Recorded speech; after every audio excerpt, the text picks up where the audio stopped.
Buenas tardes a todos. En primer lugar, pues quiero agradecer la oportunidad de participar en la sesión de hoy. La verdad es que realmente me hace mucha ilusión y quiero pues agradecer a Blas que haya contado conmigo pues para que les pueda contar en la tarde de hoy un poco el tema este del que vamos a hablar sobre visión en las máquinas. Bueno, por presentarme, mi nombre es Santiago Salamanca, yo soy profesor en la Escuela de Ingenierías Industriales en la Universidad de Extremadura y, bueno, pertenezco al mismo área de conocimiento que Blas Vinagre y que Inés también, que ha dado otra sesión en este seminario. Yo la sesión que voy a dar, como pueden leer en la transparencia, se titula Visión en las máquinas. Este es un poco el guión que voy a seguir en toda la presentación. En primer lugar, quiero hacer un poco de contextualización, quiero enmarcar lo que les voy a hablar dentro del contexto del curso completo. A continuación, voy a intentar explicar qué entendemos por ver para intentar a su vez entender qué es lo que queremos que las máquinas hagan cuando les digamos que vean. A continuación les hablaré un poco de los inicios de la visión de máquinas, visión por computador, visión artificial, se llama de distintas maneras. Y también les hablaré de David Mark, que fue pues, un pionero dentro del ámbito de la visión por computador, como les comentaré posteriormente. Luego también les hablaré de aplicaciones y en el penúltimo punto le quiero hablar de redes neuronales porque las redes neuronales es el presente y el futuro de la visión por computador. Por último, pues nos haremos la pregunta si está todo resuelto actualmente. Con respecto a la contextualización, pues quiero ponerle una transparencia que ya la han puesto en otra sesión. En concreto, la que les dio el profesor Rafael Arancil, en el que, bueno, les hablaba de lo que era la realimentación. Él le mostraba este diagrama de flujo en el cual, bueno, pues existía un proceso a controlar mediante un órgano de control y se utilizaban unos sensores para medir los datos del proceso a controlar y que lo pudieran entender el órgano de control. En concreto, si por ejemplo nosotros queremos controlar la temperatura de una habitación, ese es el proceso a controlar, con las perturbaciones obviamente, tenemos una ventana que hace que entre, por ejemplo, más frío. Entonces, si quiero controlar, como digo, la temperatura de esa habitación, voy a utilizar unos actuadores, que en este caso pues, no es más que una caldera y un dispositivo como es el radiador que coge agua caliente y hace que mi habitación se caliente. Y, como digo, vamos a utilizar unos sensores y unos órganos de control que serán los que abran o cierren la caldera y, por lo tanto, que hagan que suban o bajan la temperatura del agua que entra en los radiadores. En esta imagen que les he puesto, ¿no? De un termostato con un control de temperatura, pues además existe en este caso un sensor muy sencillo, que es un sensor de temperatura, que es el que mide esta variable a controlar. En una visión que me resultó muy interesante, porque yo sinceramente también estoy aprendiendo bastante en estas sesiones que estamos dando, el profesor Aracil hablaba de que podíamos trazar una línea diagonal en este diagrama de bloque y la parte superior eran aquellos procesos que manejan energía. Está claro en lo que hemos visto, ¿no? Es decir, la caldera, los radiadores, el sistema que pierde o gana calor en función de cómo estemos controlando, cómo estemos encendiendo o apagando la caldera.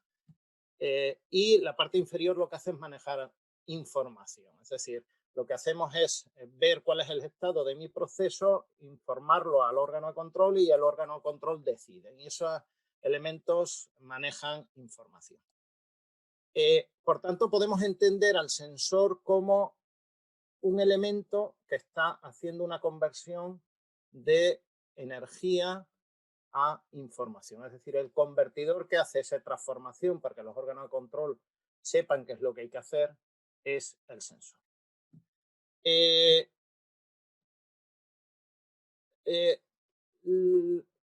Dentro de este proceso, esta misma sesión al profesor Javier Aracil, perdón, les puso esta imagen también. Me pareció muy oportuna para enlazarla con la clase de hoy, porque era un proceso, explicaba un proceso de control realimentado, que es el llenado de un vaso, y curiosamente el órgano sensor es la visión. La visión, y de pronto aparecía una interrogación al cerebro que en el fondo, en este caso, es el sistema de control. Es el que decide en función de si veo yo si el vaso está lleno o no, el abrir o cerrar el grifo. Por tanto, un sistema de visión por computador va a formar parte de un sistema sensorial. ¿Vale? Al final es un sistema sensorial y, por lo tanto, como digo, podemos entenderlo como un posible elemento que forme parte de un sistema de control. No tiene por qué formar parte siempre de este sistema de control, pero creo que es bueno ver a los sistemas de visión pues, dentro de este contexto que les han estado explicando. Un poco ubicado todo el proceso, o la visión, los sistemas de visión dentro de lo que es un proceso de control, habiéndolo contextualizado, vamos a preguntarnos qué es ver. Claro, antes de explicarles qué es la visión de máquinas, la visión por computador, es interesante saber precisamente qué es ver, qué entendemos por visión. Podemos utilizar o podemos ver lo que la propia RAE, la Real Academia Española, dice sobre el verbo, cómo define el verbo ver. Y da dos acepciones. La primera es percibir con los ojos algo mediante la acción de la luz. Y la segunda, que es muy interesante, que dice percibir con la inteligencia algo, comprenderlo. Es decir, ver cómo son las cosas, ¿no? Este concepto, dentro de lo que es la definición, vuelvo a repetir, es algo muy interesante, porque ver no solamente es percibir, no solamente es recibir esa información en los ojos, sino que es interpretar la información que recibimos con los ojos y sacar conclusiones de ella. Es decir, es comprenderlo. Hay una definición que quizás un poco más técnica que dio David Marr en su libro Vision, que escribió en 1982, del cual luego les hablaré, que dice, un poco, como digo, de forma más técnica, que la visión es el proceso de descubrir a partir de imágenes qué está presente en el mundo y dónde está presente. Es decir, yo cuando cualquiera de nosotros miramos algo, lo que hacemos es percibir la luz, esa energía, la energía lumínica, nuestros ojos capturan esa energía y la procesamos, reconocemos lo que hay en el mundo. Yo ahora mismo enfrente mía pues tengo un ordenador, tengo una taza de un café que me he tomado un poco antes de la sesión y además soy capaz de ubicarla, sé que la taza está por detrás del ordenador. Obviamente, si esto es la visión humana, la visión de máquinas tiene que ser esto. Es decir, es un proceso exactamente igual. Está claro que ahora no vamos a utilizar ojos para percibir la luz, sino lo que vamos a utilizar son cámaras, como ustedes comprenderán. Las cámaras pueden ser de muy distintos tipos. Aquí he puesto simplemente un conjunto de ellos para que puedan hacerse una idea, ¿no? Hay desde cámaras estándares, ¿no? De fotografía, como esta de aquí. Estas son cámaras de 360 grados. O panorámicas también se llaman, o cámaras en drones, o estas, por ejemplo, son las cámaras de fútbol que se utilizan hoy en día para hacer los seguimientos de los partidos de fútbol en la liga, cámaras sobre vehículos, etcétera. Y estas cámaras lo que nos proporcionan son, como digo, fotografías. Me he permitido la libertad de utilizar un par de fotografías para explicar estos conceptos que a mí me gustan mucho. Me gusta la fotografía y me gusta mucho la fotografía social. Esta no sé si la conocen, es una fotografía icónica, muy conocida, es de 1936, de una fotógrafa americana, Dorothea Lange. Se llama Madre Migrante y bueno, representaba, es una foto en, como digo, en 1936, en el momento de la Gran Depresión. Bueno, si nosotros miramos esta foto, Es decir, si esta escena la vemos con nuestros ojos, eh, el ver esta foto no solamente es, como digo, percibir esta imagen, sino que es ver que tenemos 4 personas en la fotografía, que de esas 4 personas, una es una mujer adulta y 3 son niños, no sabemos exactamente su sexo porque están girados, eh, pero podemos ir incluso más allá, podemos interpretar parte de la fotografía, podemos ver la mirada de preocupación de la madre, porque posiblemente sea la madre, podemos inferir que quizás sea la madre por el estado en el que se encuentran, la foto, eh, que los niños en cierta forma se están refugiando en su madre, ¿eh? Y todo eso, toda esa interpretación es ver. Si vemos esta otra, esta es de un fotógrafo español, Carlos Pérez Siquier, que es otro gran fotógrafo, como digo, en este caso español. Esto es una fotografía de una serie que hizo en un barrio de Almería que se llama La Chanca. Esta en concreto es una foto de 1958. Quizás no sea la más bonita de la serie. Si pueden buscarla, búsquenla. A mí me parece una maravilla esta serie de fotografía. Entonces, lo mismo, podríamos verla y decir que, bueno, pues esta foto hay una mujer, que podemos ver también un castillo que está en la parte superior, que hay casas, parece, derruidas, que existe, que esta mujer está en alto, porque de hecho se parece que se ve un camino abajo y con unas casas, y que entre sus manos, pues la sensación que da es que está haciendo una cesta de mimbre. Y todo eso es ver. Y también podríamos interpretarla más allá y decir que la mujer no se da ni cuenta de que le están haciendo la foto, está tan embelesada haciendo su cesta de mimbre que no atiende al fotógrafo. Posiblemente no sea una mujer de una clase social elevada, todo lo contrario. Es decir, podemos interpretar muchas cosas. Y todo esto es ver, y todo esto es el objetivo de la visión en las máquinas. Podemos resumirlo de la siguiente manera.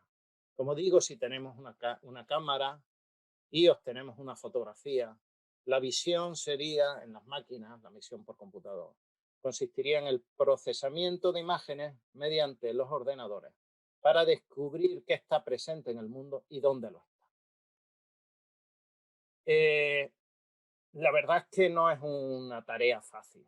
Así planteada, algo que para nosotros es tan natural como ver, interpretar escenas, para una máquina no es nada fácil. Si además hacemos un pequeño zoom, intentamos interpretar qué es una imagen en un ordenador. Una imagen en un ordenador, si hacemos un zoom, no es más que un conjunto de casillas que llamamos píxeles que tienen un color, un nivel de color asociado. Y ese nivel de color en el ordenador lo codificamos mediante números. Si hacemos un pequeño zoom ahí, esos son los valores de esa esquina. Por tanto, cuando tenemos una imagen en un ordenador, lo que tenemos es una matriz numérica de datos que hay, y a partir de esa matriz numérica hay que intentar reconocer qué es lo que hay y hay que intentar localizar dónde están las cosas. Si nos ponemos ya mucho más exquisitos, hay que intentar interpretar, pero las interpretaciones son muchísimo más complicadas. En fin, como decía antes, creo que la tarea de la visión por computador, como se pueden imaginar, es bastante compleja. Bueno, por un poco creo que ya tenemos claro cuál es el objetivo que tenemos y qué es lo que queremos que las máquinas puedan realizar mediante estas tareas de visión por computador. Y bueno, tras ello, pues voy a contar un poco de historia, ¿no? de la visión, algunas cuestiones, algunos momentos clave, de la historia de la visión por computador. En primer lugar, podemos hablar de este hombre, Russell Kirsch. Russell Kirsch en el 57, 58 lo que hace es desarrollar un aparato que permite escanear una fotografía. Es decir, es el desarrollador del primer escáner para fotografías analógicas. La fotografía que él sujeta en esa imagen suya en las manos era la fotografía de su hijo, que pequeño, cuando era bebé. y la foto original era de 5 por 5 centímetros. Ahí, como se observa, es mucho más grande, pero esa imagen que sujeta Kirsch en esa imagen es a su vez una impresión del escáner que se hizo con el escáner que hizo con el dispositivo que fabricó. La imagen se escaneó, la imagen tenía 30.976 píxeles, 30K. Hoy en día una cámara de cualquier móvil puede tener 12 megas, 13, 15 megas de información. Es decir, 15 millones de píxeles frente a 30.000 píxeles que tenía esta primera imagen. En concreto, la imagen es de 176 píxeles por 176. Es decir, tenemos en este lado 176 casillas y aquí otras 176. ¿Vale? Y eso multiplicado es lo que nos da los 30K de imagen. Esta imagen, bueno, mejor dicho, este equipo formó parte a su vez del desarrollo de un ordenador, del ordenador que se llamaba SEAC, no como el coche, no terminado en T, sino en C, que era del Instituto de Estándares Nacional Americano, que fue un equipo que se desarrolló y que fue el primer equipo que pudo almacenar programas internamente de forma completa. Hasta ese ordenador no se había desarrollado antes nada igual. Esta foto es, aunque pueda parecer pues muy burda, obviamente se ven incluso los píxeles, ¿no? Es una foto muy importante. Más que nada porque es la primera fotografía que se consigue transferir a un ordenador. No podemos hacer visión máquina si no podemos transferir esa información a la máquina. Y por tanto es una imagen muy importante. De hecho, se conserva el original en un museo, un museo de arte. Por otro lado, también en un listado que hizo la revista Life, consideró a esta como una de las 100 imágenes más importantes de la historia. Por también contextualizar un poco en qué años nos estamos moviendo, ya digo, este es el 57-58, fue en torno a 57-58. En el año 56 fue la conferencia de Dartmouth, de la cual pues, Blas Vinagre les habló en otra de sus sesiones, es decir, la primera conferencia en la que se empezó a desarrollar un poco los términos relacionados con la visión por computador. Bueno, el siguiente ámbito, el siguiente hito, podríamos decir, es un trabajo que no tiene que ver propiamente con la visión por computador. Es un trabajo de Hubble y Wiesel que hicieron un estudio, son los que se encuentran en la imagen que pueden ver. A la izquierda está Hubble y a la derecha Wiesel. Fueron premio Nobel más adelante, en el 81, fueron ambos premios Nobel. Y bueno, en este trabajo de 1959 lo que hicieron fue estudiar el corte visual de los gatos. Lo que hacían era insertar un electrodo en distintas neuronas del córtex visual. Por cierto, fueron los que desarrollaron esta técnica, ¿vale? Para ver la activación de neuronas individuales. Y empezaron a ponerles al gato distintos estímulos, los que pueden ver aquí. Fue una pura casualidad, porque por más que le ponían estímulos al gato no activaba ninguna neurona. Resultaba que los estímulos los proyectaban con unas transparencias que estaban en aquel momento hechas de cristal y se dieron cuenta de pronto que al quitar las transparencias, que por ejemplo tenían un punto opuesto, distintas figuras, al mover la transparencia en el dispositivo que proyectaba la luz, apareció una línea recta oblicua y de pronto una neurona se activó. Y de pronto se dieron cuenta de ese pequeño hecho y entonces empezaron a proyectar no para patrones circulares, sino patrones lineales. Y a partir de ese momento se dieron cuenta que en las primeras capas del córtex visual existen unas neuronas que se activan en función del ángulo que tengan esos patrones lineales. Eso fue una cuestión muy importante un descubrimiento muy importante dentro de la visión por computador. De la neurociencia que luego fue empleada, mejor dicho, en visión por computador. El siguiente personaje dentro de la visión por computador es realmente ya una persona que sí hace los primeros trabajos en visión. De hecho, se le considera el padre de la visión artificial, que es Lawrence Gilman Robert, y hace una tesis doctoral, Machine Perception of Three-Dimensional Solid, percepción de máquinas de sólidos tridimensionales. Y bueno, en este caso es un trabajo en el cual hacía un estudio de cómo se proyectaba una imagen de un objeto sólido que es tridimensional en un mundo bidimensional y a su vez cómo lo vuelvo a llevar al mundo tridimensional. Robert desarrolló técnicas que hoy en día se siguen explicando a los alumnos. Yo en mis alumnos, cuando les explico visión por computador, les explico el operador de Robert. El operador de Robert lo que permite es determinar los bordes de las imágenes, ¿vale? No, por supuesto no voy a entrar en cuestiones matemáticas, ¿no? Pero sí les quiero comentar el tipo de operación que se hace porque luego va a tener relación con una cosa que veremos posteriormente. Es un tipo de operación matemática que se llama convolución, ¿vale? Y es una operación importante dentro de lo que es la visión por computador, como diremos. Como digo, Robert, el filtro Robert se sigue utilizando. No se sigue utilizando porque en realidad han sido ya superados, pero sí se siguen empleando como herramienta pedagógica, podríamos decir, para explicar el cómo detectar bordes a partir de imágenes. Curiosamente, Robert, después de su tesis, dejó para siempre la visión por computador. Y bueno, se fue al Instituto de Defensa de Investigación Avanzadas en Defensa, a DARPA en Estados Unidos, y fue el supervisión de la construcción de ARPANET.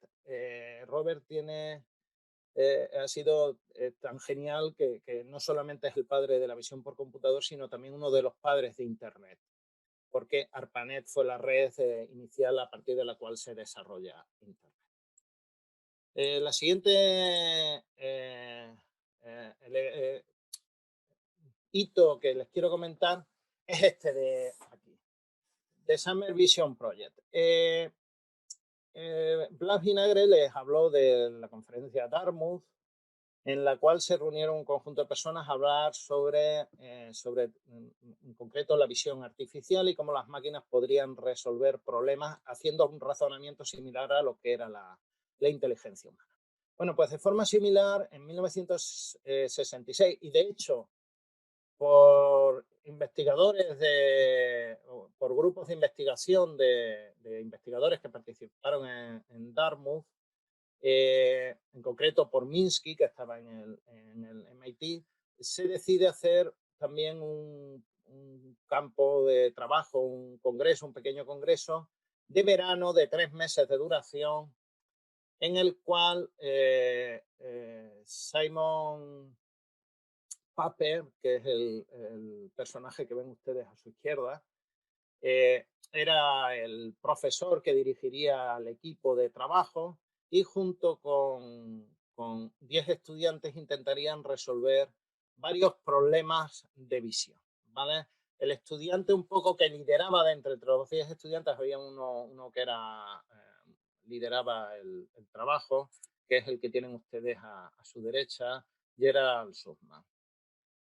Como digo, el objetivo era resolver varios problemas sobre una conexión de una cámara de visión máquina en un ordenador. En concreto, les pongo simplemente a la izquierda, he copiado de los documentos originales que se pueden encontrar en internet del proyecto que desarrollaba esto, les he puesto simplemente como referencia, pero ahora a la derecha se lo iré explicando.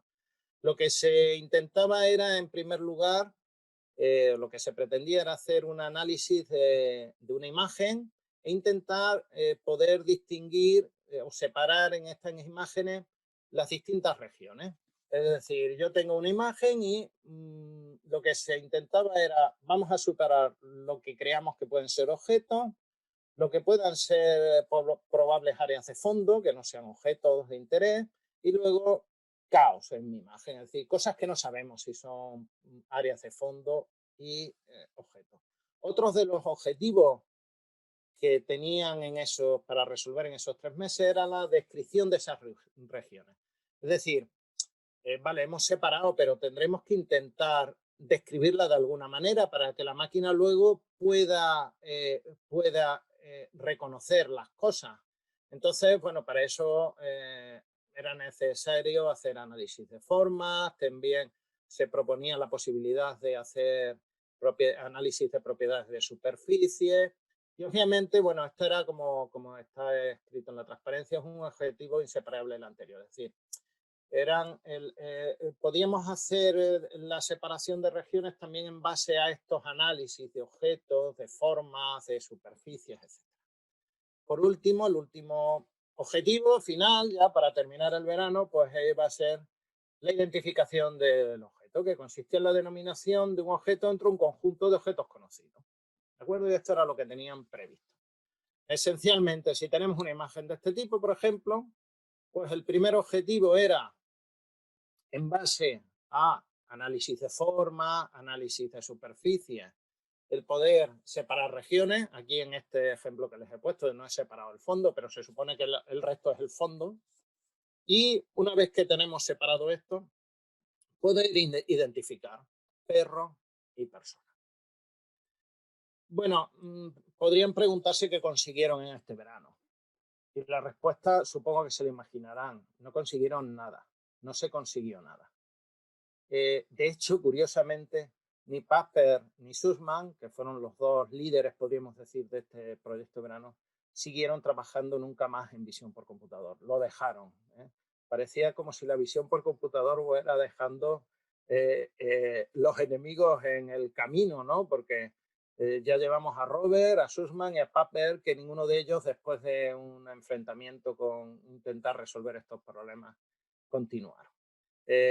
Papert siguió en el MIT y bueno, pues fue una persona también conocida dentro del ámbito de la computación porque fue el desarrollador de un lenguaje de programación que se utilizó durante muchos años para enseñar a programar a los niños, el Logo. Y Sussman pues también se dedicó a temas de inteligencia artificial. En fin, como digo, el proyecto hay que decir que estaba muy bien enfocado, es decir, se tenía muy claro qué es lo que debía ser un sistema de visión por computador, pero erró en el tiro, obviamente. No, era imposible resolver este problema. Tras esta cuestión, tras el hecho de plantearnos esto, en el fondo había una cierta falta de humildad por los investigadores. Siempre se creyó, y más en esta época, los inicios del desarrollo de la inteligencia artificial, que lo realmente difícil dentro del ámbito de la inteligencia artificial sería resolver problemas que solo los humanos podemos resolver. Por ejemplo, un perro, ya que tenemos ahí un perro, no sabe jugar al ajedrez, pero sí puede ver. Por tanto, existía una cierta aire de superioridad que nos hacía pensar que algo que es común a todos, como es la visión, pues sería algo relativamente sencillo y nada más lejos de la realidad.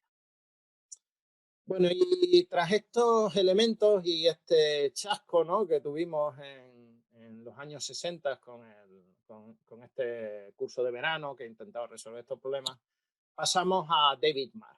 David Marr fue un antes y un después dentro del desarrollo de la visión por computador.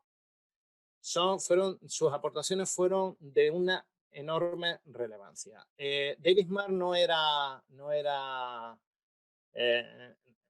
quería resolver problemas de visión por computador. Él era neurocientífico, era inglés, había nacido en Inglaterra, había hecho su tesis doctoral sobre temas relacionados con el cerebro.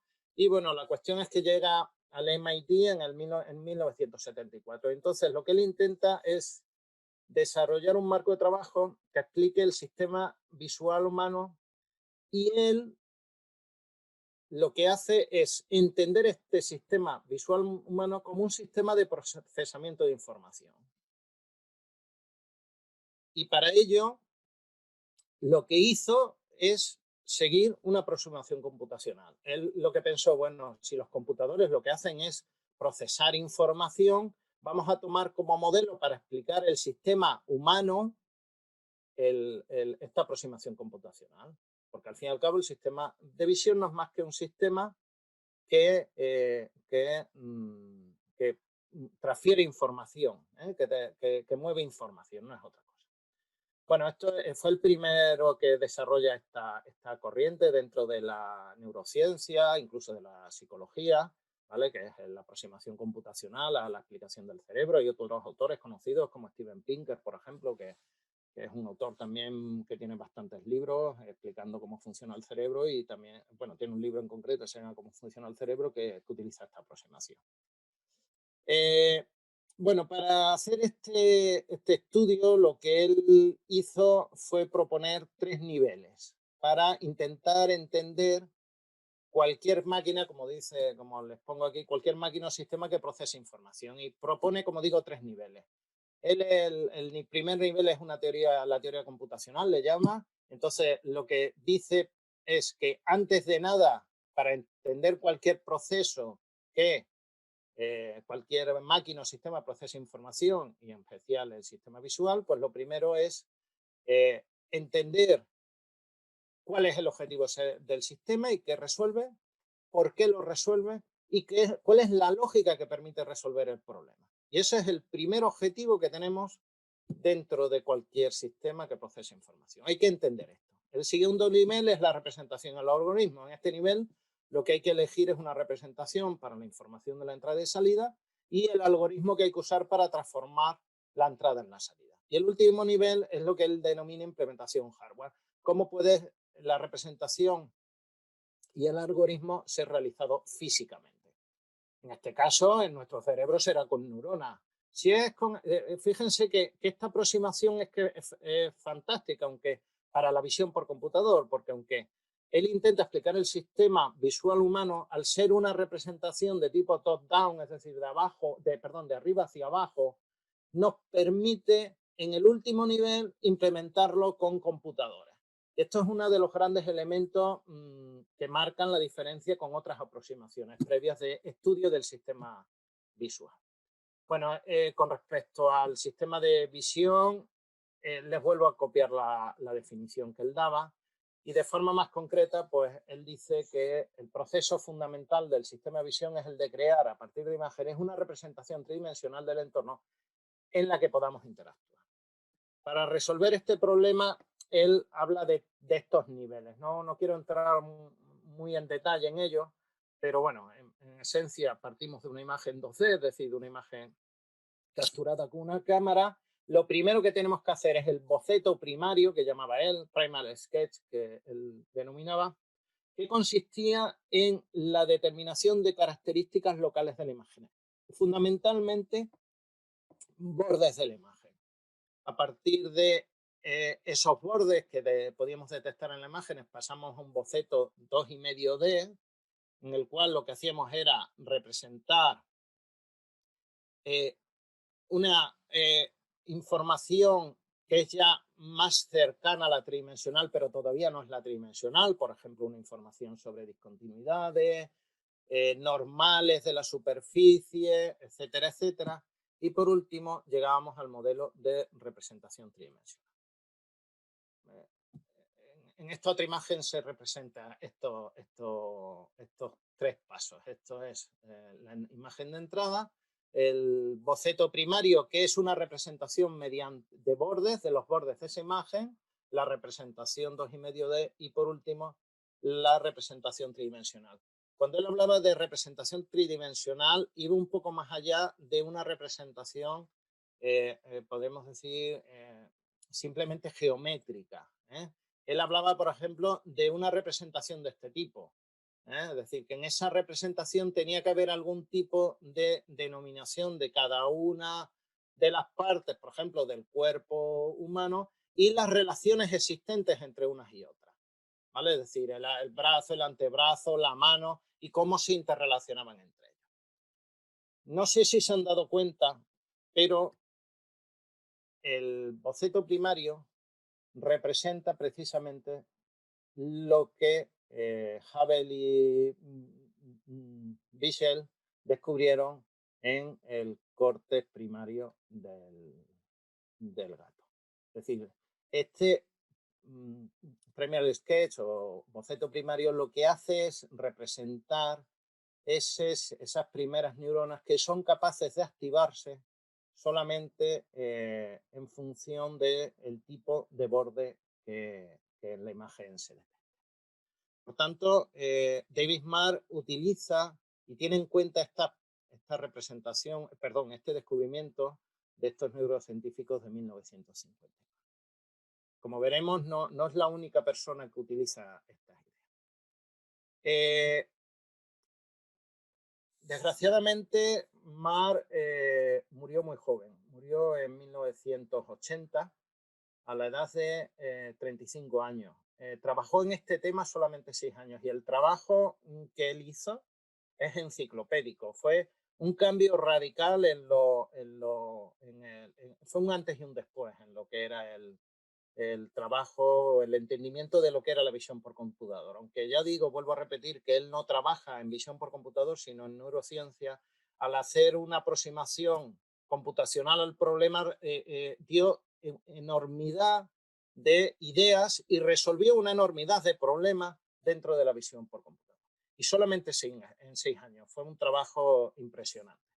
Tras la muerte hay un trabajo de un compañero suyo, de Pollo, en el que, bueno, pues en una revista que se llama Tendencia en Neurociencia, que lo publica en el 81, que es la aproximación computacional a la visión de Marr. Y entonces simplemente porque vean un poco lo que significó David Marr en este ámbito, Pollo lo que dice es que en los últimos 7 años, en el abstract, es decir, en el resumen de su artículo, dice, en los últimos 7 años, un nuevo enfoque computacional ha llevado a avances prometedores en nuestra comprensión de la percepción visual. Los cimientos del enfoque, su marco general y sus primeros resultados sólidos se deben en gran medida al trabajo de un solo hombre, David Marr, en el MIT. Ahora, después de su muerte en Boston el 17 de noviembre de 1980, la investigación en visión nunca volverá a ser la misma. Como digo, fue un antes y un después en el desarrollo de la visión por computador. De hecho, las ideas de David Marr, en el fondo, su aproximación, su teoría computacional diciendo hay que entender el proceso, qué es lo que vamos a resolver y hay que entenderlo antes de seguir hacia abajo, es fundamental en la visión. En la visión es necesario pensar inicialmente en cuál es el problema que hay que resolver.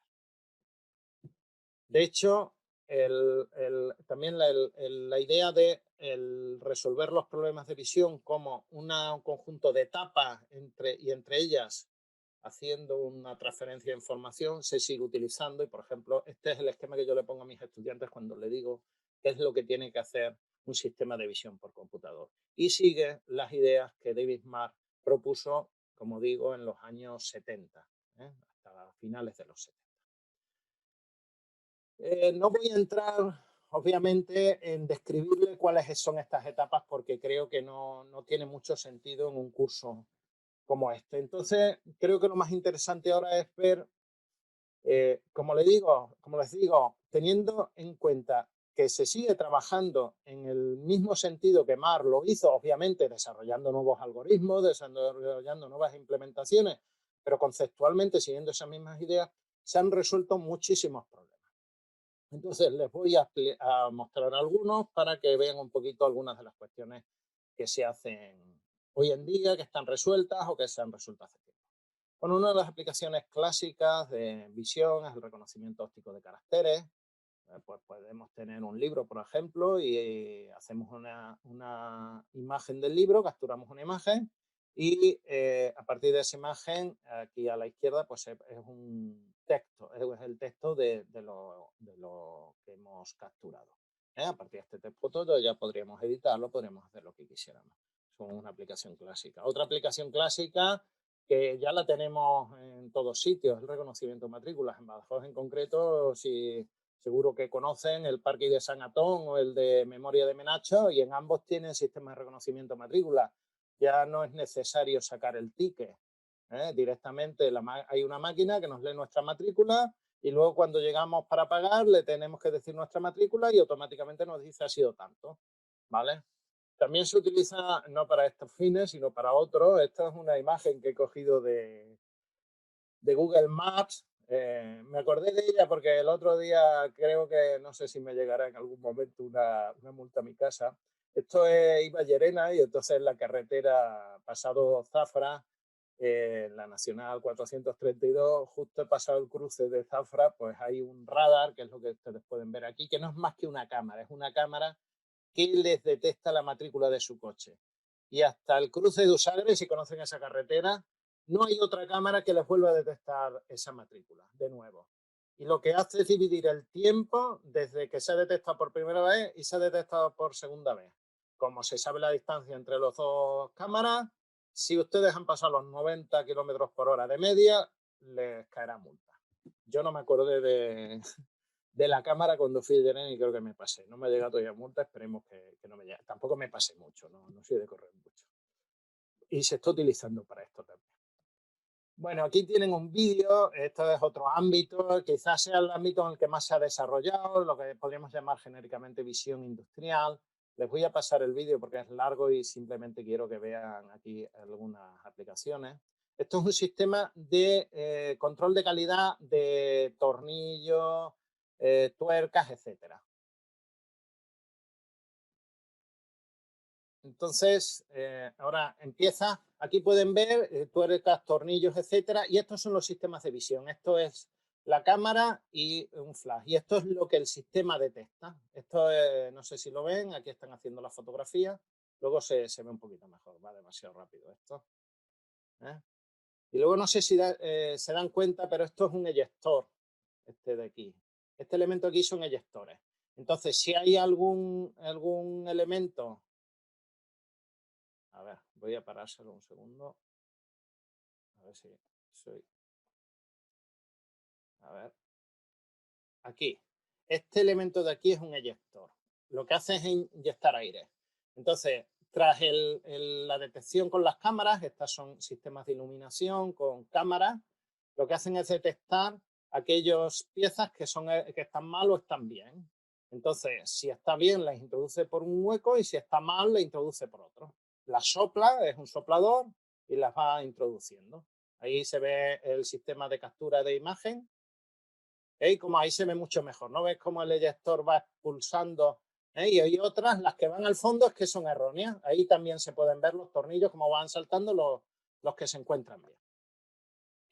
La visión industrial quizás sea la línea de trabajo que mejor funciona dentro de la visión.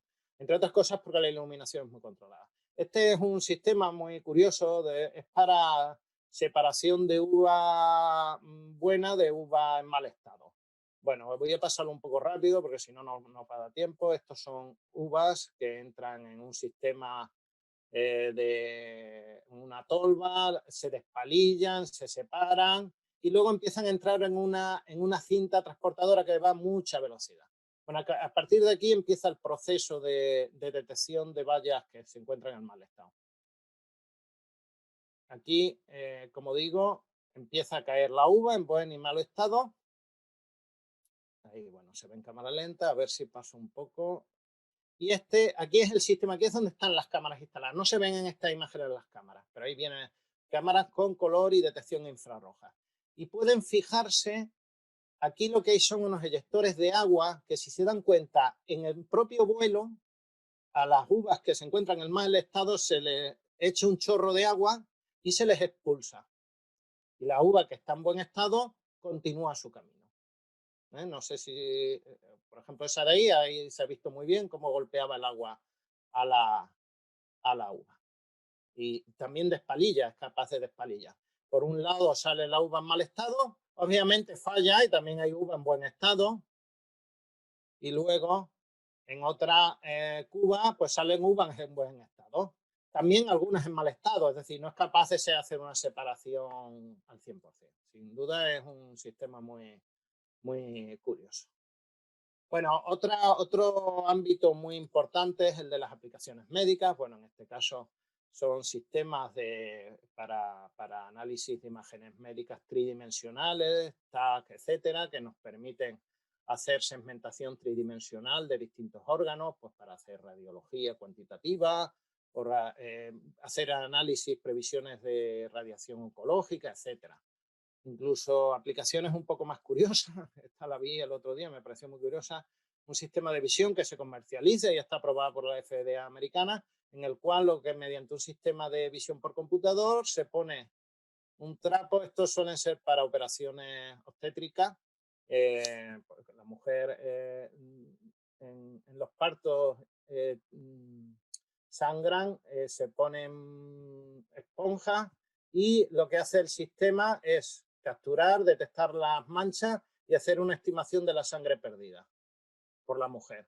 Si la sangre no está dentro de unos límites normales, pues a una idea apoya al médico y puede pensar que a lo mejor lo que tiene es un problema interno, ¿no? Aparte de las aplicaciones médicas, bueno, con respecto a estas aplicaciones médicas también contarles otra muy curiosa, que es un análisis, una comparativa, un concurso, podríamos decir. Esto es un recorte de un periódico, en el cual pues, se hizo un análisis de quién era mejor para detectar cánceres de piel a partir de imágenes. Se hizo un estudio en el 2018 y se vio que las máquinas eran capaces de mejorar los resultados, los diagnósticos de cánceres en piel frente a un conjunto de dermatólogos. Sin embargo, en 2020 se ha vuelto a repetir la prueba y ahora mismo están más o menos en el mismo nivel ambos sistemas. Los médicos, obviamente los humanos también aprendemos, no solamente las máquinas. Luego en automoción también hay varias aplicaciones.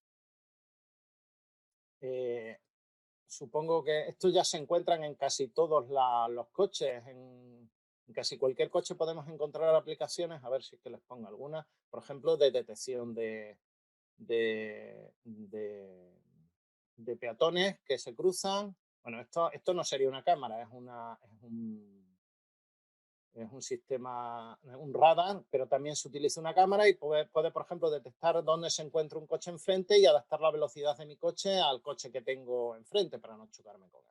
Estos son sistemas que ya se venden en los coches actuales, no son extraños.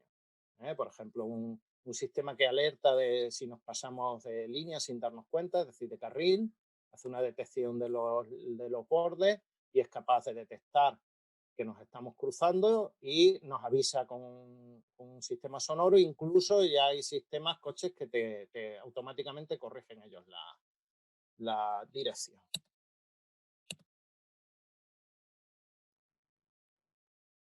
A ver. Existen también sistemas de vigilancia. Aquí pueden ver varios sistemas. A ver.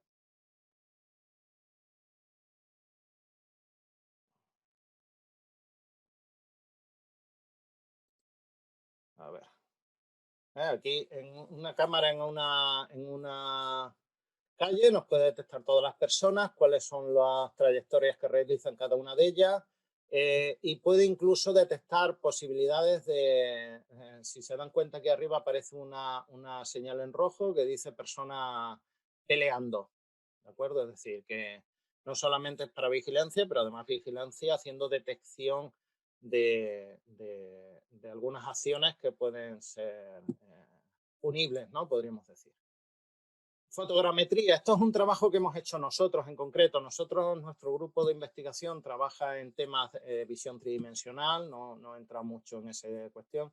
Entonces, la fotogrametría lo que hace es obtener distintas imágenes del objeto que sea. Aquí pueden ver un ejemplo en este vídeo de distintos puntos de vista y automáticamente un sistema es capaz de ubicarla y permitirnos obtener un modelo tridimensional de este objeto. Si se fijan, esto es un modelo tridimensional a partir de fotografía del Porrina, el monumento al Porrina de Badajoz. Algunas imágenes, algunas cuestiones más en entretenimiento, por ejemplo,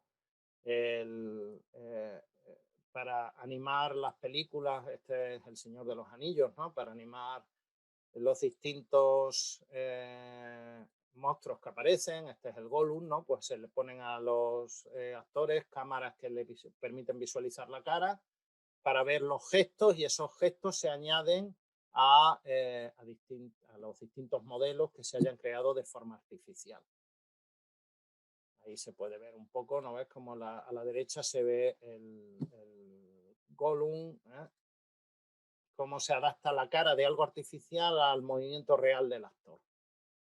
Hay otras escenas aquí en las cuales para detectar movimientos, etc. También en entretenimiento, supongo que algunos de ustedes habrán visto a sus nietos haciendo este tipo de imágenes, que utilizan técnicas de visión artificial. Recientemente ha habido una aplicación que es impresionante. Esta es una foto de mi mujer cuando jovencilla.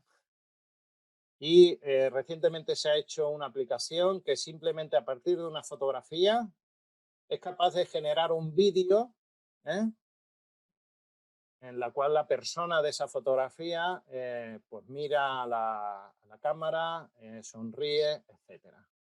Estas son aplicaciones muy, muy recientes y muy sorprendentes, sin duda. También hay sistemas de juego para videojuegos. Voy a seguir un poco más rápido porque si no quiero llegar a lo siguiente. Hay sistemas de recuperación esta es la famosa película de los hermanos Lumière de La salida a la fábrica, pues esta es la original en la izquierda. Perdón, no sé qué ha pasado.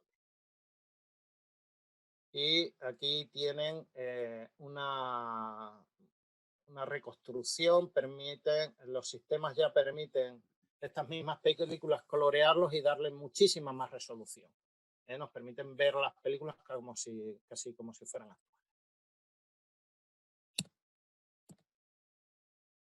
Bueno, en muchas de estas aplicaciones, y ya con esto quiero terminar, en muchas de estas aplicaciones que son realmente sorprendentes, realmente, como les digo, el tema de la red neuronal que ha animado a partir de una sola fotografía es una cuestión que hace pocos años era impensable que se pudiera hacer. Bueno, pues el gran salto ha sido debido a la utilización de redes neuronales para resolver todos estos problemas. Las redes neuronales no son nuevas dentro del ámbito de la visión. De hecho, la primera red neuronal, bueno, no es la primera, pero de las primeras utilizadas en visión por computador, es una propuesta en 1980 por un japonés, por Fukushima, que lo que hacía era, servía para reconocer caracteres, ¿vale? Es decir, esta era una imagen de un número y el sistema iba sacando información a medida en cada uno de los niveles de neuronas y al final identificaba cuál era el número que se había escrito. Curiosamente, este sistema implementaba de nuevo las ideas de Wiesel y Havel referidas a que los primeros niveles eran niveles de extracción de características intrínsecas de las imágenes como bordes. En concreto, aquí se dividían las imágenes en dos tipos las neuronas, los niveles en dos tipos de neuronas, las neuronas simples y las complejas, y se iban intercalando. Como digo, de nuevo aparecen estas ideas de Wiesel y Havel, que habían estos descubrimientos de Wiesel y Havel. Estas redes neuronales fueron las primeras redes neuronales convolucionales. Recuerdan que antes cuando les decía de Robert que para hacer detección de bordes había utilizado una función matemática que se denominaba convolución. Precisamente, y les decía también que hablaría de ello más adelante, precisamente estas redes, estas primeras neuronas, son neuronas que se esfuerzan a que sean convolucionales, es decir, que resuelvan una convolución para detectar bordes. Hay posteriores mejoras, en concreto en el 89, Jean LeCun, que es un francés, hace una propuesta de este mismo tipo de sistemas, pero a diferencia del caso anterior de Fukushima, lo que hace es utilizar Fukushima en su red, no lo he comentado, es una red neuronal sin no supervisada, que llamamos. No supervisada quiere decir que no existen patrones de entrenamiento. Yo no le tengo que decir a la red neuronal, no tengo que hacer una fase de entrenamiento diciendo, bueno, pues esta imagen que yo te enseño, que te pongo la entrada, a la salida es un 5, sino que yo le pongo la imagen de entrada y el sistema aprende solo. Y lo que hace el LeCun es adaptarlo, modificar esta red y convertirlo en un sistema en la cual ya sí existe un entrenamiento previo de la red neuronal. Este es el elemento clave de esta nueva aportación de LeCun. Bueno, aquí ven una imagen. Esta red se llamaba LeNet 5. Y bueno, aquí tienen una imagen. Estas son un pequeño vídeo. Estos son las imágenes que se le van pasando a la red y esto es lo que responde la red. Estos son el tipo de neuronas que utilizan. Son similares a las de Masculo y Pitt que les comentó Blas en su charla. Después de estas aportaciones, Fukushima y LeCun, las redes neuronales se siguieron utilizando. Había, por ejemplo, aportaciones en las cuales se utilizaron en el 93, también de LeCun y otros autores para reconocer caras, o en el 95 de Nolan y Platt, en la que permitía hacer un seguimiento de manos, o en el 2005 en el que bueno, permitía hacer un análisis del crecimiento de un embrión, cómo se iban dividiendo y podíamos ir haciendo un análisis. Pero las redes neuronales no se desarrollaron del todo. Y el motivo fue que en el fondo otras técnicas que no utilizaban redes neuronales terminaban funcionando mejor. Hasta unos trabajos fundamentales, en concreto en el 2005, que, bueno, el problema que había con las anteriores redes neuronales es que si nosotros intentábamos poner más niveles ocultos en la red, es decir, más niveles de neuronas, estos son distintos niveles de neuronas, si íbamos metiendo más, no éramos capaces, el sistema no era capaz de aprender. Se hacía el proceso de aprendizaje y no era capaz, el sistema no era capaz de llegar a una solución, no resolvía el problema. ¿Cuál era el problema? Pues que iba habiendo una degradación en el aprendizaje del sistema. Estos sistemas de estas redes neuronales lo que hacen es aprender desde fuera hacia adentro. Yo le digo, oye, pues mira, esta foto que aquí te pongo se corresponde con una flor, que por ejemplo implica activarse esta neurona. Entonces lo que hacemos es un entrenamiento de atrás hacia adelante. Y este entrenamiento de atrás hacia adelante, cuando iba poniendo muchas neuronas, iba degradando la información. Entonces, al final, el sistema no era capaz de aprender. Bueno, pues hubo unas aportaciones, en concreto de un autor muy importante, que es Hinton, que lo que propone es que las redes neuronales, en las primeras capas ocultas, que son estas de aquí, tengan un aprendizaje no supervisado, es decir, tengan un aprendizaje que no necesite de muestra y que además sea independiente de las distintas partes en las que yo divido. Una vez que tengo ese aprendizaje, tengo una primera aproximación al problema. Lo que hago es unirlo y ponerle una última capa, que es este de aquí. Una vez que tengo esa última capa, como ya tengo unos valores que son aproximadamente los que quiero, ya sí puedo hacer un aprendizaje de nuevo, que lo único que hace es afinar el proceso y conseguimos resolver el problema. Estos trabajos fueron, como digo, muy importantes. Este trabajo es del 2005 y permitió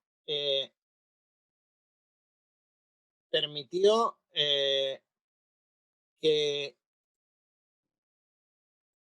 ya terminó. Permitió que introducir muchos más niveles ocultos en estas redes neuronales.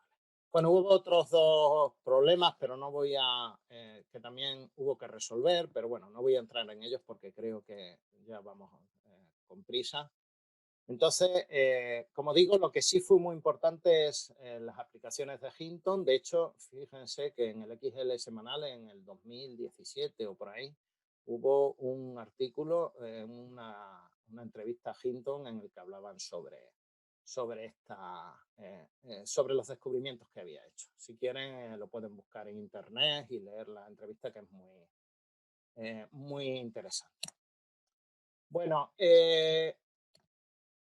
para hacer, y ya termino con esto, para hacer este tipo para ver cómo funcionan realmente este tipo de neuronas, ha habido unos concursos a partir del 2010 en el cuales se intentaban que los sistemas hicieran reconocimiento de imágenes de este tipo, ¿vale? Que pudieran reconocer coches, personas, cascos, motocicletas.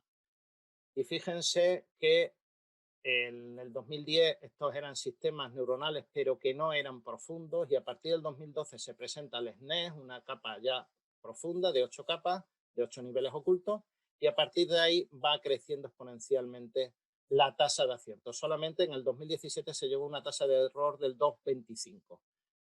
Se trabajan en este concurso con conjuntos de imágenes de 1.000 fotografías, no, perdón, de 1 millón de fotografías con 1.000 categorías distintas.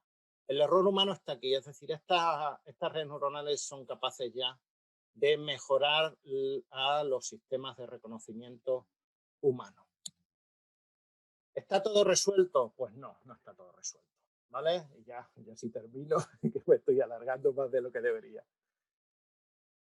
Ahora mismo en el reconocimiento se está dando un paso más, está haciéndose lo que se llama una segmentación semántica, en lo cual se asigna a cada píxel una etiqueta, no hacemos un marco como hacíamos anteriormente, sino que asignamos a cada píxel un valor.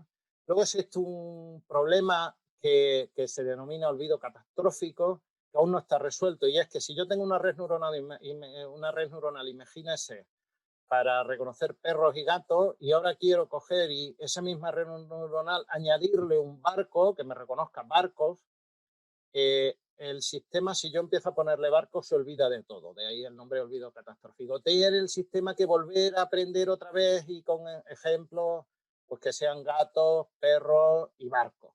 Y esto pues obviamente es un hándicap. Y por último, no está resuelto en ningún caso el problema de interpretación, contextualización que habíamos hecho. Fíjense, les pongo un ejemplo. Esta imagen es una imagen que habíamos visto al inicio. PowerPoint tiene una opción que es editar texto alternativo. Lo que hace es generar él automáticamente, mediante un sistema de visión, una descripción de la imagen. Si le doy aquí, fíjense lo que dice de aquí, de esta imagen. Dice, imagen en blanco y negro de un grupo de personas. Esto es una máquina que lo está diciendo, ¿vale? Dice que tiene confianza media.